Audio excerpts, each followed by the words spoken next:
Hey everyone, and welcome back to another episode of Fortifying Your Faith. I'm your host, Haston Hanley, and I'm really glad you can be back with us again today.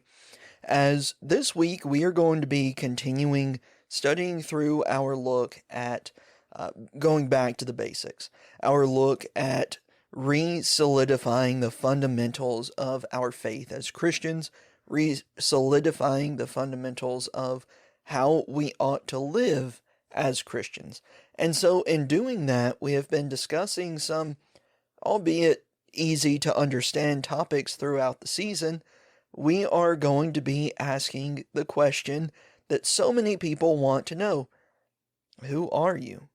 What is the purpose of life? Who is it that I am individually? Now, I could go into a whole introduction about who I am, where I come from, where I was raised, what makes me me. But there are even more people who sit down and ask that question: what is man? What is man supposed to do with life? What is man supposed to do with everything that we have around us? How is it that we view ourselves? So, in doing so, we go back. We look at why we need to look at the basics. We look at God, as we did a couple of episodes ago. We look at who Jesus is. We look at the Bible and what it tells us about our lives and everything else. But I want us to discuss specifically today the question, what is man? Who is man? We even stop and ask that very same question that David asked in the book of Psalms.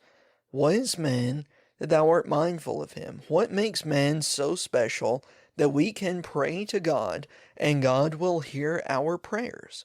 What makes man so special to be the one that God sent his son to die for? What makes man so special? We can go back, and I encourage you to go back to the very beginning. Go back to creation and go back to Genesis chapters 1 and 2. We look at the creation of man and we're given a pretty straightforward viewpoint. God looked at creation and said, let us make man in our image. There was something special about that creation of man, and it was that, the simple fact of, God decided to make man the very same thing. God chose to make man a special thing in the image of God. How is that? Well, we have a soul. We are able to look at things objectively and say that we have a soul. We have an eternal destination. We have somewhere that we are going to spend eternity. Where is that going to be? We ask the question, what is man? Man is made in God's image. There's something, like I just said, that separates us from the beasts, separates us from birds, from animals, from cattle, from worms, all of these different things. We are different. What makes us so different is that God sent his son to die for us. Now, I want to say this in two separate ways. What makes man so different from everything else is that idea of free will. We can go and do whatever we want. We have these complex thoughts. We have a soul. And yet, when we look at that individually as well, we also have to acknowledge that given this freedom to do whatever we want, that given this opportunity to go and live however we want, man has messed up. Each one of us have sinned. We go back to Adam and Eve. They sinned in the garden. And from that day forward, every human to have lived, except for Jesus, whom we discussed, has sinned. We have all fallen short of the glory of God. We have all messed up at one point or another. That has separated us, spiritually speaking, from God.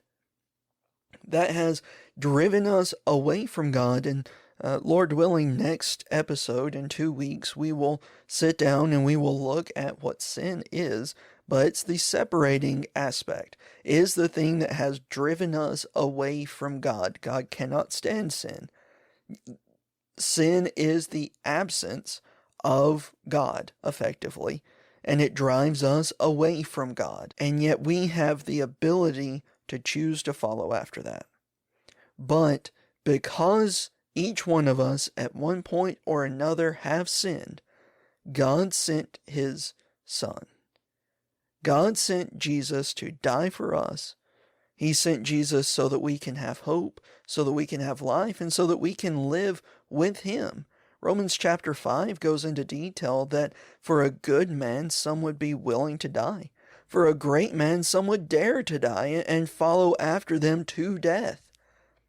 But God showed his love towards us in that while we were so far away from good, while we were so far away from God, because we're falling and following after sin, that God sent his Son to die for us. Do we not find that important?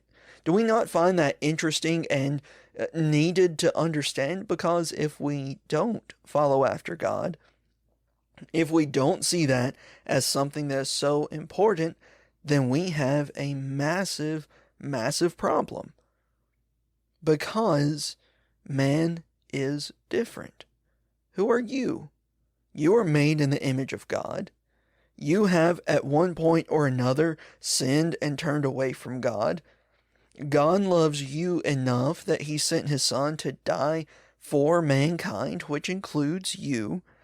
Christ loves you enough that he has given us everything that we need to know to follow after him. He has laid the foundation for us.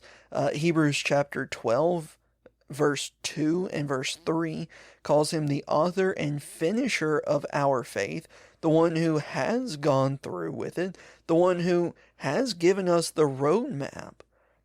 What is man? Other than the fact that we're made in God's image. We're loved by God. We have this hope that we can spend eternity with God.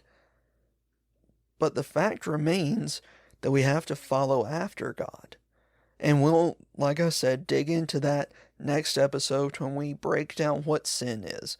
And in doing so, we'll show free will.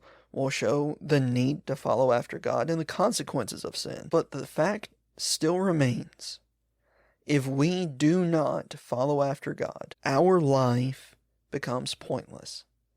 We start looking at passages like Ecclesiastes. We can just look at the whole book of Ecclesiastes for what man is. Solomon, this man who was given so much wisdom, decided as he writes chapters 1 through 11 that he was going to spend his life, spend his reign as king, doing whatever he wanted to make himself feel good. He decided he was going to focus on his kingdom.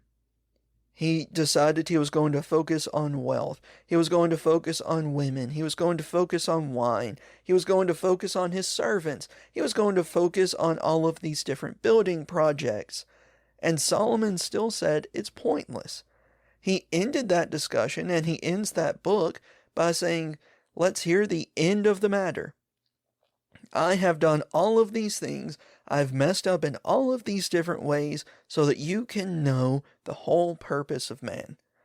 And he says very plainly and very clearly, fear God and keep his commandments, for this is man's all.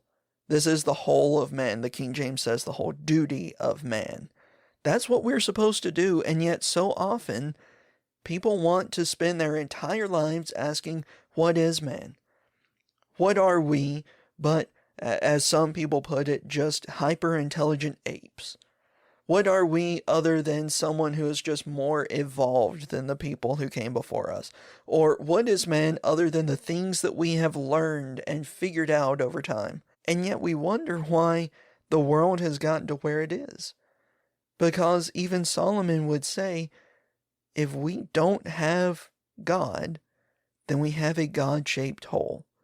And nothing is ever going to fill that. And we're always going to be searching for that basic idea of what we are and our purpose. Because our simple purpose is to fear God and keep his commandments. David would ask, was man that thou art mindful of him, and the Son of Man that you would visit him. We could break that down even more, but the fact is man is made in the image of God. Man is loved. Man has that hope of spending eternity with God, and that includes you. But until next week, where we break down sin, 2 weeks, where we break down sin and the need to follow after God, let's encourage each other, let's continue studying, and let's continue praying for each other so that we can all fortify our faith.